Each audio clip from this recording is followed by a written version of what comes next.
اسلام کو جتنا نقصان فرقہ پرستوں نے پہنچایا ہے شاید کسی دوسرے مذہب کے افراد نے نہیں پہنچایا ہوگا۔ فرقہ پرستوں کی آپسی اختلافات کے باعث مسلمان بدظن ہو رہے ہیں، دین اسلام سے دور ہو رہے ہیں، کیونکہ انہیں سمجھ نہیں آتی کون سچا ہے اور کون جھوٹا۔ تاہم دوستو، ایسے حالات میں بھی اللہ کے کرم سے دین اسلام مزید پھیل رہا ہے۔ آئے روز مسلمانوں کی تعداد میں اضافہ ہو رہا ہے، جس کے پیچھے چند ایسے علماء کا ہاتھ ہے جن کے تعلق کسی فرقے سے نہیں ہے، جو صرف قرآن اور احادیث کی روشنی میں تبلیغ کرتے ہیں، جن میں ڈاکٹر ذاکر نائک صاحب سب سے سر فہرست ہیں۔ دوستو، رمضان المبارک کا مہینہ ہے اور اس میں مسلمان خوب عبادات کرتے ہیں، تاہم تراویح کی ادائیگی پر بھی مختلف فرقوں میں اختلاف پایا جاتا ہے۔ اسی اختلاف کو لے کر جب ڈاکٹر ذاکر نائک صاحب سے سوال کیا گیا تو انہوں نے بہت ہی لاجیکل جواب دیا۔ ان کے جواب سے پہلے دوستو ان کا سوال سن لیں۔ Question is it compulsory to do Taraweeh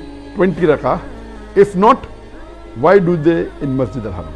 سوال کرنے والے شخص کا تعلق بھارت سے تھا، جس نے پوچھا کہ کیا 20 رکعت تراویح پڑھنا لازمی ہے؟ اگر نہیں ہے تو مسجد حرام میں تراویح 20 رکعت کیوں پڑھی جاتی ہے؟ اس سوال کا جواب دیتے ہوئے ڈاکٹر ذاکر نائک نے کہا کہ جہاں تک تراویح کی بات ہے، اس کے لیے صحیح لفظ جو استعمال کیا گیا ہے قیام اللیل ہے۔ قیام کا مطلب کھڑا ہونا اور لیل رات کو کہا جاتا ہے، یعنی رات کے وقت نماز کے لیے کھڑا ہونا۔ حضور پاک صلی اللہ علیہ وآلہ وسلم کے دور میں کوئی بھی اسے تراویح نہیں کہتا تھا۔ دراصل تراویح کے دوران ہر 4 رکعت کے بعد آرام کیا جاتا ہے، یوں راہ سے نکلا ہوا لفظ تراویح بن گیا۔ ناظرین، یہ تو تھی تراویح کی تعریف۔ اب آپ کو بتاتے ہیں کہ ڈاکٹر صاحب نے اس بارے میں کیا کہا کہ تراویح کتنی پڑھنی چاہیے، 20 رکعت یا پھر 8 رکعت؟ ڈاکٹر صاحب فرماتے ہیں 20 رکعت اس لیے پڑھی جاتی ہے کیونکہ ہمارے پیارے نبی صلی اللہ علیہ وآلہ وسلم کا ارشاد ہے کہ قیام اللیل میں 2 رکعت کر کے جتنی پڑھی جائیں پڑھ لینی چاہیے، اس پر کوئی پابندی نہیں ہے۔ البتہ ہمارے پیارے نبی صلی اللہ علیہ وآلہ وسلم نے تمام زندگی 8 رکعت تراویح پڑھی۔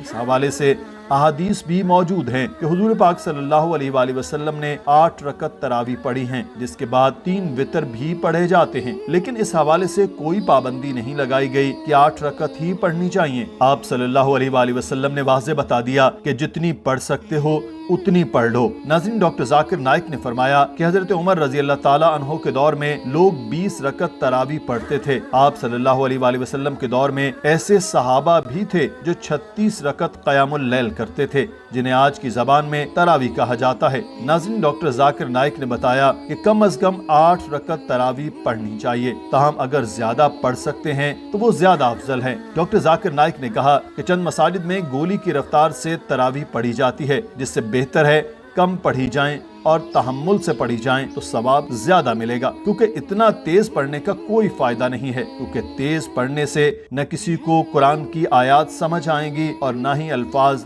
واضح ہوں گے۔ ناظرین، ڈاکٹر ذاکر نائک نے کہا کہ اب سوال یہ ہے کہ مسجد حرام میں 20 رکعت تراویح کیوں پڑھی جاتی ہے، جبکہ عربوں کے مکتبہ فکر میں، جو کہ حنبلی مکتبہ فکر ہے، تعلق رکھتے ہیں، ان میں 8 رکعت تراویح پڑھی جاتی ہے، لیکن مسجد حرام میں 20 رکعت تراویح اس لیے پڑھی جاتی ہے کیونکہ دنیا میں سب سے زیادہ مسلمان حنفی مکتبہ فکر کے ماننے والے ہیں، جبکہ حنفی مکتبہ فکر میں 20 رکعت پڑھنے کی تائید کی گئی ہے۔ ڈاکٹر ذاکر نائک نے کہا کہ یہ بات بالکل سچ ہے اور یہ انہوں نے اپنی طرف سے نہیں گھڑی، اس لیے سعودی عرب کی بہت سی مساجد میں 8 رکعت تراویح پڑھی جاتی ہے، لیکن امت میں تفرقہ سے بچنے کے لیے مسجد حرام میں 20 رکعت تراویح پڑھی جاتی ہے تاکہ مسلمان مزید تقسیم نہ ہوں۔ دوستو، آج کی ویڈیو اور ڈاکٹر ذاکر نائک کا جواب آپ کو کیسا لگا ہے؟